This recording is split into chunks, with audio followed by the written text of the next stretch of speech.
अब देखो यार, अगर तुम लोग शिंसुके नाकामुरा के फैन हो तो ये वीडियो तुम्हारे लिए होने वाली गए, क्योंकि गाइस नाकामुरा के एनजेपीडब्ल्यू में पॉसिबल रिटर्न को लेकर बैक स्टेज से बहुत बड़ी अपडेट आ चुकी है। लास्ट वीक डायनामाइट के केनी ओमेगा के होम टाउन पर पिट जाने के बाद केनी ओमेगा कल डायनामाइट पर काफी बड़ी अनाउंसमेंट करेंगे। एईडब्ल्यू कंपनी की पॉसिबल इंटरनेशनल शो को लेकर विल ऑस्प्रे का काफी बड़ा हिंट आ चुका है। तो गाइस चलिए बिना किसी देरी के शुरू करते हैं इस वीडियो को। और गाइस सबसे पहले बात करेंगे शिंसुके नाकामुरा की। वेल गाइस बात करें अगर यहाँ पर नाकामुरा की, तो गाइस ये बात तो हम सभी लोगों को मालूम है। 2016 में नाकामुरा के डब्ल्यूडब्ल्यूई को ज्वाइन करने से पहले शिंसुके नाकामुरा एनजेपीडब्ल्यू के अंदर काम किया करते थे। और गाइस नाकामुरा के डब्ल्यूडब्ल्यूई पर आने से पहले नाकामुरा जापान के arguably one of the most popular wrestler थे। बट गाइस यही डब्ल्यूडब्ल्यूई के ज्वाइन करने के बाद पिछले 8 सालों में डब्ल्यूडब्ल्यूई के अंदर नाकामुरा के बेकार बुकिंग के बाद क्या यहाँ पर नाकामुरा के डब्ल्यूडब्ल्यूई कॉन्ट्रैक्ट के ओवर होने के बाद वो एनजेपीडब्ल्यू के ऊपर रिटर्न करेंगे या नहीं, इसको लेकर काफी बड़ी अपडेट आ रही है। वेल गाइस इस हफ्ते बैक स्टेज से इस चीज को लेकर अपडेट आ रही है कि नाकामुरा के पॉसिबली डब्ल्यूडब्ल्यूई के करंट कॉन्ट्रैक्ट के ओवर होने के बाद भी वो यहां पर एनजेपीडब्ल्यू पर रिटर्न नहीं करेंगे। क्योंकि गाइस नाकामुरा ने जब 2016 में डब्ल्यूडब्ल्यूई को ज्वाइन किया था तो गाइस नाकामुरा ने उनके पूरे फैमिली को अमेरिका शिफ्ट कर दिया था। और आज के टाइम के ऊपर शिंसुके नाकामुरा की पूरी फैमिली अमेरिका के अंदर रहती गए और नाकामुरा के बच्चे भी अमेरिका के अंदर पढ़ते गए। और क्योंकि नाकामुरा ने अब यहां पर अमेरिका के अंदर घर भी खरीद लिया है, तो इसीलिए नाकामुरा के डब्ल्यूडब्ल्यूई को लीव करके दोबारा यहां पर जापान में जाकर रहना बहुत ही मुश्किल चीज है। और गाइस यहां पर इस चीज को लेकर रिपोर्ट आ रही है कि डब्ल्यूडब्ल्यूई के अंदर भले ही नाकामुरा को कितना भी जॉबर की तरह बुक किया जाए, नाकामुरा का डब्ल्यूडब्ल्यूई को लीव करके दोबारा से एनजेपीडब्ल्यू को फुल टाइम ज्वाइन करना ये यहां पर लगभग इम्पॉसिबल है। क्योंकि गाइस करंटली यहां पर जापानीज रेसलिंग की इकोनॉमी काफी खराब चल रही है और जिस तरीके से जापान के अंदर रेसलर्स की सैलरी को बढ़ाया नहीं जा रहा है, उस चीज को देखकर नाकामुरा डब्ल्यूडब्ल्यूई को लीव करके एनजेपीडब्ल्यू को दोबारा ज्वाइन करने का पॉसिबली फैसला नहीं करेंगे। और यहाँ पर पॉसिबली नाकामुरा अब उनका पूरा करियर डब्ल्यूडब्ल्यूई के ब्रांड को देने वाले गए। वेल गाइस यहाँ पर मुझे भी पर्सनली नहीं लगता है कि नाकामुरा को अब यहाँ पर एनजेपीडब्ल्यू पर दोबारा वापस जाना चाहिए। गाइस देखना बहुत ही दिलचस्प होने वाला है कि अगर यहाँ पर नाकामुरा डब्ल्यूडब्ल्यूई को लीव करके एनजेपीडब्ल्यू पर वापस नहीं जाना चाहते गए, तो गाइस अगर यहाँ पर फ्यूचर में डब्ल्यूडब्ल्यूई के द्वारा नाकामुरा को कंपनी से रिलीज किया जाता है तो वो यहाँ पर किस कंपनी को ज्वाइन करते गए। बट गाइस जहाँ तक बात रही एनजेपीडब्ल्यू की, तो गाइस ये बात तो हम सभी लोगों को मालूम है, जब से यहाँ पर जॉन मॉक्सली एनजेपीडब्ल्यू के वर्ल्ड चैंपियन बने गए तब से यहाँ पर एनजेपीडब्ल्यू के काफी सारे रेसलर्स के द्वारा मॉक्सली को लगातार क्रिटिसाइज किया जा रहा है। और अब यहाँ पर इस लिस्ट के अंदर एनजेपीडब्ल्यू के एक और पॉपुलर रेसलर का नाम जुड़ चुका है। वेल गाइस इस हफ्ते एनजेपीडब्ल्यू के brand new TV champion Jeff Cobb ने उनके लेटेस्ट इंटरव्यू के अंदर मॉक्सली के आईडब्ल्यूजीपी वर्ल्ड चैंपियन बनने को लेकर बात की, जहां पर जेफ कॉब का ये कहना है कि वैसे तो जेफ कॉब को पर्सनली मॉक्सली से कोई भी प्रॉब्लम नहीं गए, but guys Jeff Cobb personally ये बिलीव करते गए कि जॉन मॉक्सली का एनजेपीडब्ल्यू का वर्ल्ड चैंपियन होना एनजेपीडब्ल्यू कंपनी के लिए बिल्कुल भी बढ़िया नहीं गए। क्योंकि गाइस यहां पर जेफ कॉब का ये कहना है कि एनजेपीडब्ल्यू कंपनी वीकली बेसिस के ऊपर कम से कम उनके 2 से 3 हाउस शो रन करती गए। और गाइस एनजेपीडब्ल्यू के इन शो के ऊपर यूजुअली यहाँ पर एनजेपीडब्ल्यू का जो भी वर्ल्ड चैंपियन होता है वो यहाँ पर इन शो के ऊपर रहता है। बट गाइस क्योंकि मॉक्सली यहाँ पर एईडब्ल्यू के रेसलर है, तो गाइस इसीलिए वो यहाँ पर एनजेपीडब्ल्यू के अंदर सिर्फ यहाँ पर बड़े पेपर व्यू के ऊपर काम करते गए। और इसकी वजह से एनजेपीडब्ल्यू के रेगुलर शो के ऊपर कंपनी के वर्ल्ड चैंपियन का ना होना एनजेपीडब्ल्यू के डोमेस्टिक पॉपुलेशन के ऊपर बहुत ही बड़ा इंपैक्ट डालता है। और गाइस इसीलिए जेफ कॉब ये बिलीव करते गए कि जॉन मॉक्सली का एनजेपीडब्ल्यू का वर्ल्ड चैंपियन होना एनजेपीडब्ल्यू के जापानीज पॉपुलरिटी के लिए बहुत ही बेकार चीज है। और गाइस यहाँ पर कॉब का तो ये तक कहना है कि उन्हें भी एक टाइम के ऊपर एईडब्ल्यू कंपनी से ऑफर आया था और वो यहाँ पर एईडब्ल्यू कंपनी को ज्वाइन करके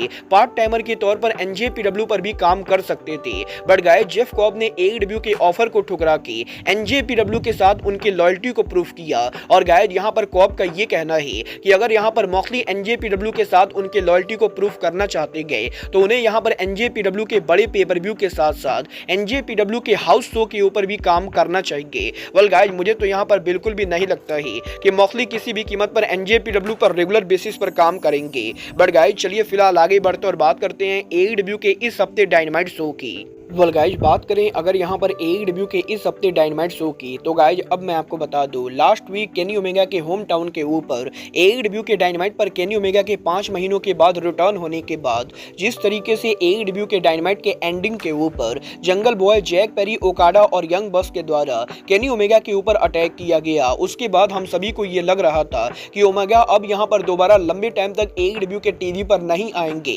बट गाइज अब यहाँ पर एईडब्ल्यू ने ये ऑफिशियली अनाउंस कर दिया है कि लास्ट वीक एलीट के द्वारा ओमेगा के बुरी तरह से पिटने के बाद भी एईडब्ल्यू के कल होने वाले डायनामाइट शो के ऊपर केनी ओमेगा एईडब्ल्यू के ऊपर दोबारा से रिटर्न करेंगे। और कल यहां पर एईडब्ल्यू के वेडनेसडे नाइट डायनामाइट शो के ऊपर केनी ओमेगा कोई बहुत ही बड़ी अनाउंसमेंट करने वाले गए और एईडब्ल्यू ने ऑफिशियली ये कंफर्म कर दिया है कि कल यहां पर एईडब्ल्यू के डायनामाइट शो के ऊपर केनी ओमेगा कोई इंपॉर्टेंट अनाउंसमेंट करेंगे। वेल, जिस तरीके से एईडब्ल्यू ने केनी ओमेगा के इंपॉर्टेंट अनाउंसमेंट को कंफर्म किया है, उसे देखकर मुझे इस चीज के तगड़े चांसेस लगते गए कि पॉसिबली सच में कल एईडब्ल्यू के डायनामाइट शो के ऊपर फाइनली एईडब्ल्यू कंपनी या तो केनी ओमेगा को ऑफिशियली जनरल मैनेजर बनाएगी या फिर कल एईडब्ल्यू के डायनामाइट शो के ऊपर केनी ओमेगा एईडब्ल्यू के अंदर ऑन स्क्रीन जनरल मैनेजर या अथॉरिटी फिगर को रिवील करेंगे। वेल, देखना बहुत ही दिलचस्प होने वाला है कि एग्जैक्टली कल यहां पर केनी ओमेगा कौन सी बड़ी अनाउंसमेंट करते गए। बट गाइस, चलिए फिलहाल आगे बढ़ते और बात करते हैं स्टारडम रेसलिंग के फॉर्मर फाउंडर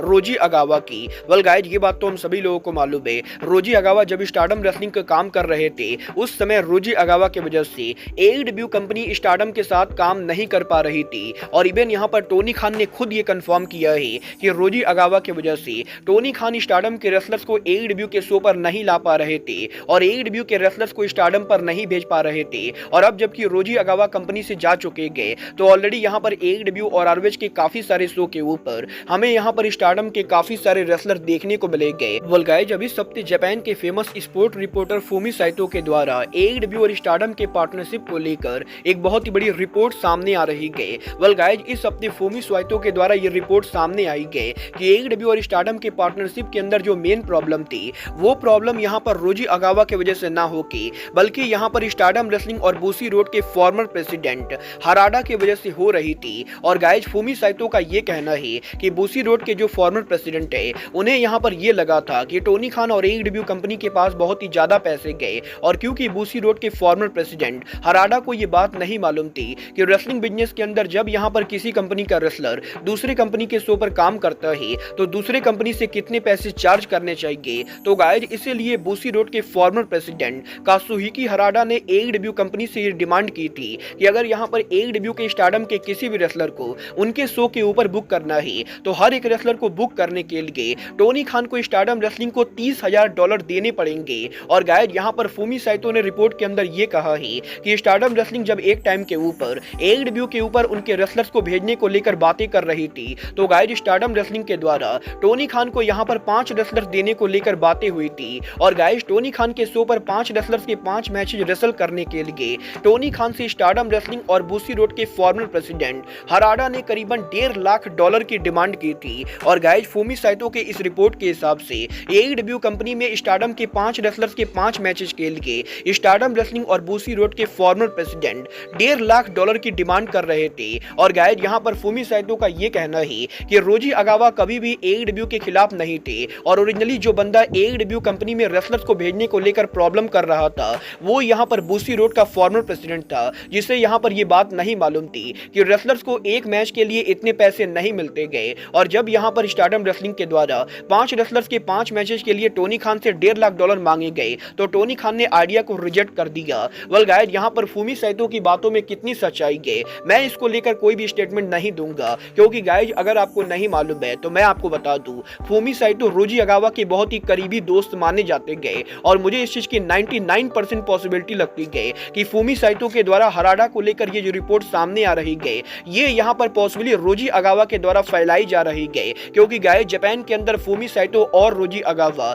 इन दोनों के दोस्ती के बारे में हर रेसलर को मालूम है और इसीलिए फूमी साइतो का ये आरोप कितना सही है मैं इसके बारे में कोई भी स्टेटमेंट देना नहीं चाहूंगा। बट गाइज चलिए फिलहाल आगे बढ़ते हैं और बात करते हैं AEW के पॉसिबल इंटरनेशनल सोच की। वेल गाइज ये बात तो हम सभी लोगों को मालूम है, WWE कंपनी पिछले 1 से 1.5 सालों से उनके काफी सारे पेपर व्यूज को इंटरनेशनल लेवल के ऊपर कर रहे गए और रिसेंटली WWE के यहाँ पर फ्रांस में all time blockbuster pay per view के बाद अब AEW सुपरस्टार विल ऑस्प्रे ने इस हफ्ते स्वर्व स्टिंगलैंड के लेटेस्ट पॉडकास्ट के ऊपर AEW कंपनी के इंटरनेशनल शो को लेकर बात की, जहां पर विल ऑस्प्रे का ये कहना है कि वो यहाँ पर पर्सनली ये चाहते गए कि AEW कंपनी अब यहाँ पर उनके ज्यादा से ज्यादा पेपर व्यू को अमेरिका के बाहर करे, क्योंकि गाइज विल ऑस्प्रे यहाँ पर लगभग अमेरिका के बाहर हर बड़ी कंपनी के अंदर काम कर चुके गए और गाइज विल ऑस्प्रे को बढ़िया से मालूम है कि किस कंट्री के अंदर AEW कंपनी कितनी पॉपुलर है और इसीलिए ऑस्प्रे ये कहना चाहेंगे कि अगर यहाँ पर AEW कंपनी जापान में जाकर टोक्यो और ओसाका जैसे सिटी के अंदर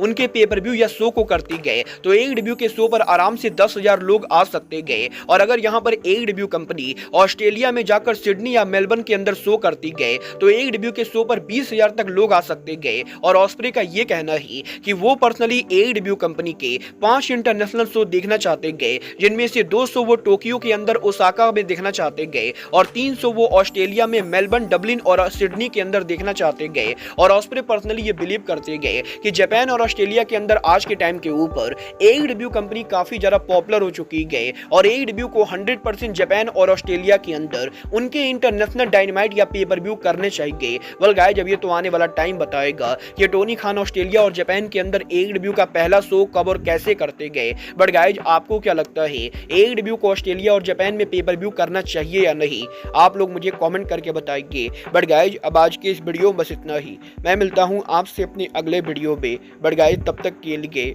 good bye, good night and bang.